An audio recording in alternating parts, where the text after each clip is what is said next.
दोस्तों नमस्कार, शांति क्लासेस में आप सभी का स्वागत है। आज हम लोग मैथ का एक बहुत ही महत्वपूर्ण चैप्टर देखने जा रहे हैं जिसका नाम है औसत। सबसे पहले औसत के बारे में जान लेते हैं कि औसत किस किस एग्जाम में पूछा जाता है। तो औसत कोई भी ऐसा एग्जाम नहीं है जिसमें आपको 1 से 2 क्वेश्चन औसत से नहीं दिखाई देगा। सभी एग्जाम में 1 से 2 क्वेश्चन आपको औसत से पूछे जाते हैं। अब औसत जो है होता क्या है, सबसे पहले ये थोड़ा सा हम लोग देखते हैं कि औसत क्या होता है। तो औसत होता क्या है कि सभी संख्याओं का योग और बटा कुल संख्या। जैसे मान लीजिए कि अभी हम लोग क्लासरूम में 10 आदमी हैं, ठीक है। सभी का औसत क्या है, सभी का उम्र अलग अलग है। जैसे मान लीजिए कि कोई 25 साल का होगा, कोई 30 साल का होगा, कोई 50 साल का होगा, कोई 80 साल का होगा। तो ये सब 10 का जोड़ करके और उसमें क्या करेंगे, 10 से भाग दे देंगे, तो ये मेरा क्या हो जाएगा, औसत निकल जाएगा। इसी तरह जो भी संख्या होगा उसके सभी संख्याओं का योग बटा कुल संख्या हो जाएगा, तो ये आपका औसत कहलाएगा। अब कुछ औसत के हम लोग क्वेश्चन देखेंगे जिसमें देखते हैं कि क्या है क्वेश्चन। तो क्वेश्चन नंबर 1 हम लोग देखते हैं। इसमें क्या कर रहा है कि 10 से 45 तक की सभी अभाज्य संख्याओं का औसत क्या होगा। अब इसमें कहा कि 10 से 45 तक के सभी अभाज्य संख्याओं का औसत क्या होगा। तो अब ये हमको देखना होगा कि 10 से 45 तक कितनी अभाज्य संख्या है। तो 10 से 45 तक अभाज्य संख्या जो भी होगा उसको हम लोग नोट करेंगे। तो अभाज्य संख्या सबसे पहले होता क्या है ये जानना होगा। तो अभाज्य संख्या होता है जो खुद और एक के अलावा किसी से नहीं कटे, वो अभाज्य संख्या कहलाता है। तो 10 और 45 के बीच कह रहा है, तो 10 के बाद क्या हो जाएगा, 11 अभाज्य संख्या है। 11 के बाद 12, तो 12 क्या है, एक भाज्य संख्या है। यानी कि 12 2 से भी कट रहा है, 3 से भी कट रहा है, 4 से भी कट रहा है, 6 से भी कट रहा है, तो 12 इसमें नहीं होगा। लेकिन 11 के बाद क्या होगा, 13 एक अभाज्य संख्या होगा। फिर इसके बाद में 14 अभाज्य संख्या नहीं है, वो भाज्य संख्या है। 15 अभाज्य संख्या नहीं है, वो भाज्य संख्या है। 16 अभाज्य संख्या नहीं है, वो भाज्य संख्या है। फिर इसके बाद 17 यह एक अभाज्य संख्या है।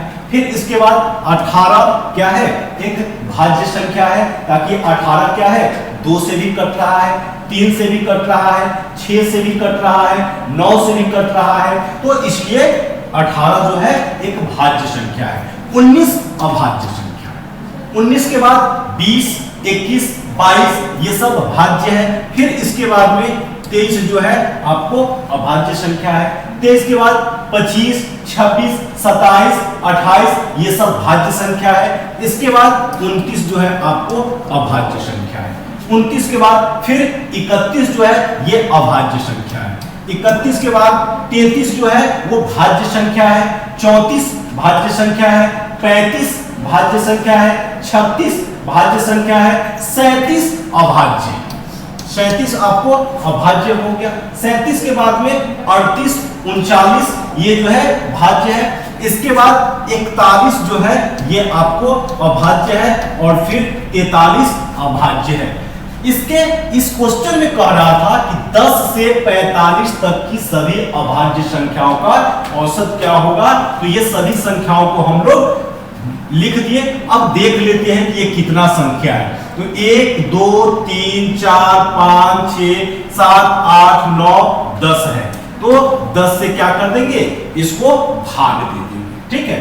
अब इसको जोड़ना होगा हमको कि सब का टोटल योगफल कितना हो रहा है। तो देखते हैं, 3 1 4 3 7 4 7 4 11 1 12 12 और 9 21 21 और 3 24 24 और 3 33 33 और 7 40 3 43 और 1 44 का 4 हो गया। उसके बाद 2 हो गया, तो 4 2 6 6 और 4 10 10 और 3 13 3 16 16 2 18 18 दो 20, 21, 22, 23, 24, यानी कि कुल योग इसका कितना हो गया 264 और टोटल संख्या कितना है 10। तो इसका औसत कितना हो गया 26.4। इसका आंसर आपको 26.4 आया। लेकिन ये थोड़ा सा लंबा क्वेश्चन है। अब हम लोग जो भी देखेंगे वो सारा क्या है ट्रिक से देखेंगे, ठीक है। तो अगला क्वेश्चन हम लोग देखते हैं, क्वेश्चन नंबर 2।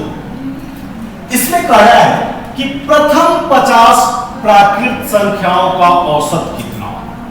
तो सबसे पहले यह जानना होगा कि प्राकृत संख्या क्या होता है, पूर्ण संख्या क्या होता है, सम संख्या क्या होता है, विषम संख्या क्या होता है। तो प्राकृत संख्या जो होता है वो आपको होता है कि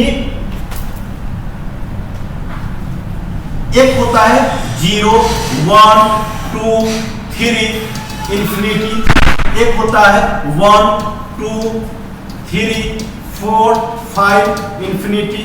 एक होता है 2, 4, 6, 8, 10 इंफिनिटी। एक होता है 1, 3, 5, 7 इंफिनिटी, ठीक है। तो ये जो है 0 से जो स्टार्ट हो रहा है वो क्या कहलाएगा पूर्ण संख्या कहलाएगा, जबकि 1 से जो स्टार्ट हो रहा है वो क्या कहलाएगा प्राकृत संख्या कहलाएगा। 2, 4, 6, 8 ये क्या है सम संख्या है। 1, 3, 5, 7 क्या है यह एक विषम संख्या है। तो इस क्वेश्चन में कह रहा है कि एक प्रथम 50 प्राकृत संख्याओं का औसत कितना है। तो प्रथम 50 प्राकृत संख्या, इसके लिए हम लोग क्या करेंगे 1 + 2 + 3 + 4 + 5 + 6 + 7 + 8 + 9 + 10 इस तरह से हम लोग 50 तक लिखेंगे। तो ये क्या हो जाएगा काफी लंबा हो जाएगा। तो इसके लिए क्या करना होता है, अगर शॉर्ट ट्रिक इसका देखेंगे तो यहां देखना होता है कि ऊपर जो है अंतर सब में सेम है। कितने का अंतर है इसमें तो 1 का अंतर है, ठीक है। तो इसके लिए फॉर्मूला होता है, ट्रिक होता है कि पहली संख्या जोड़ अंतिम संख्या। तो पहली संख्या इसमें क्या हो जाएगा बटा 2। तो पहली संख्या इसका कितना हो जाएगा 1 हो जाएगा। 1 + 50 बटा 2, यानी कि ये कितना हो जाएगा 51 बटा 2 का आंसर कितना हो जाएगा 25.5। ये आपका औसत इसका आ गया। जो भी ऊपर का अंतर अगर सेम होगा तो उसमें पहली संख्या जोड़ अंतिम संख्या कर देंगे तो वो आपका आंसर आ जाएगा। पहली संख्या जोड़ अंतिम संख्या बटा 2 करने से आपका आंसर निकल जाएगा। फिर इसके बाद हम लोग देखते हैं अगला क्वेश्चन कि अगला क्वेश्चन में क्या कर रहा है, क्वेश्चन नंबर 3। आइए अब हम लोग क्वेश्चन नंबर 3 देखते हैं। क्वेश्चन नंबर 3 क्या कर रहा है कि 5 तथा 35 के बीच 6 से पूर्णतः विभक्त होने वाली सभी प्राकृत संख्याओं का औसत कितना है, ठीक है। तो 5 से 35 के बीच सबसे पहले हम लोग को क्या है देखना होगा कि 5 से 35 के बीच में 6 से कौन कौन सी संख्या कटती है। तो 6 से कटने वाली संख्या कौन सी है, एक 6 हो गया, दूसरा 12 हो गया, तीसरा 18 हो गया, चौथा 24 हो गया, पांचवा 30 हो गया। अब बटा क्या हो जाएगा 1, 2, 3, 4, 5, यानी कि भागा कितना हो जाएगा 5। अब इस सब को हम लोग क्या करेंगे जोड़ेंगे तो टोटल योग कितना आएगा 90 आ जाएगा। 90 बटा 5 का मतलब क्या हो गया 18 आ गया इसका औसत। लेकिन हम एक इससे पहले वाले क्वेश्चन में क्या बताए थे कि पहली संख्या अगर ऊपर का अंतर सेम है तो क्या करेंगे पहली संख्या जोड़ अंतिम संख्या बटा 2 करेंगे। तो पहली संख्या इसका कितना है 6, अंतिम संख्या कितना है 30 है, बटा क्या करेंगे 2 कर देंगे। तो पहली संख्या जोड़ अंतिम संख्या बटा 2, यानी कि 18 गुना 36 बटा 2 का मतलब क्या हो गया ये आपका 18। तो ये आपका शॉर्ट ट्रिक हो गया। ट्रिक से हम लोग कैसे बनाएंगे तो ये देखिए कितना आसान, ये सेकंड में आपका क्वेश्चन बन जाएगा। लेकिन बाय प्रोसेस थोड़ा सा आपको समय लगेगा, तो इसलिए हम लोग आज जो भी क्वेश्चन देखेंगे वो ट्रिक से बनाना उसको समझेंगे कि कैसे ट्रिक से क्वेश्चन बनाया जाता है। इसके बाद तीसरा के बाद चौथा क्वेश्चन हम लोग देखते हैं कि चौथा क्या कह रहा है। फिर उसी प्रकार एक क्वेश्चन है, ये 4 नंबर, इसमें क्या कहा कि 8 के प्रथम 6 गुणज का औसत क्या होगा। तो 8 के प्रथम 6 गुणज का औसत आपको, तो इसके लिए क्या करेंगे, 8 का पहाड़ा हम लोग 6 बार गुना कर देंगे, यानी कि 8 गुना 16, 8 त्रिका 24, 8 चौका 32, 8 पचे 40 और 8 छक 48। तो इसका हम लोग ट्रिक क्या देखे थे, पहली संख्या अगर बीच का अंतर सेम है तो पहली संख्या यानी कि 8, अंतिम संख्या का मतलब 48 बटा क्या करेंगे 2 कर देंगे, इस दोनों को जोड़ देंगे तो कितना आ गया 56, 56 बटा 2 का मतलब क्या हो गया 28। तो ये आपको इसका आंसर आ गया 28। अब दूसरा क्या करते, इस सब को जोड़ करके हम 1 2 3 4 5 6 से भाग देते, फिर भी मेरा 28 ही आता। तो हमको एग्जामिनेशन हॉल में क्या करना होता है, जो सबसे कम समय में बने क्वेश्चन वही तरीका अपनाना होता है। तो वो आपको शॉर्ट तरीका कौन सा है, तो ये तरीका आपका शॉर्ट है। फिर अगला क्वेश्चन हम लोग देखते हैं। अगला क्वेश्चन में है कि आपको 5 संख्याओं का औसत 32 है। अगला संख्या क्या कहा कि 5 संख्याओं का औसत 32 है, इनमें से एक संख्या छोड़ दिए जाने पर शेष संख्याओं का औसत 30 है। सबसे पहले क्या कहा कि 5 संख्या है, 5 संख्याओं का औसत कितना है, 5 संख्याओं का औसत आपको 32 दे दिया, 5 संख्या का औसत कितना है 32, ठीक है। इसको आसान भाषा में हम लोग समझेंगे, पहले एक बार बाय प्रोसेस देख लेते हैं। इसमें से कहा कि एक संख्या बाहर चला गया, तो बचा कितना 4 संख्या, इसका औसत कितना है 30 है। तो पहले इसमें 5 आदमी था, पहले इस क्लासरूम में कितने थे 5 व्यक्ति थे, पांचों का औसत कितना था तो 32 था। तो क्या करेंगे 32 में 5 से गुना कर देंगे यानी कि 160।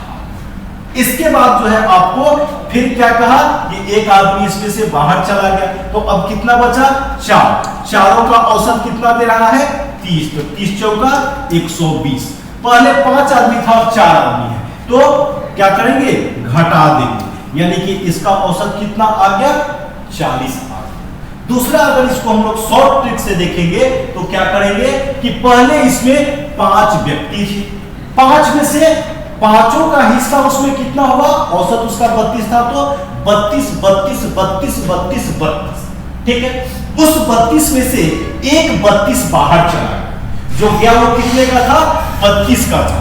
जो इस क्लासरूम में 5 व्यक्ति थे उसमें से एक 32 जो है वो बाहर गया, तो वो अपना हिस्सा कितना बाहर 32 लेकर के चला गया। फिर जो है अब क्या होता है, अब 4 आदमी बचा, तो ये क्या होगा औसत कितना हो जाता है 30 हो जाता है। इसका मतलब क्या है औसत इससे 2 कम हो गया, यानी कि ये 4 व्यक्ति जो है इसका भी क्या हुआ वो हिस्सा जो है 2-2 लेकर के चला जाता है, यानी कि 32 और 4 दूना 8, यानी कि यहां पे 40 आ गया।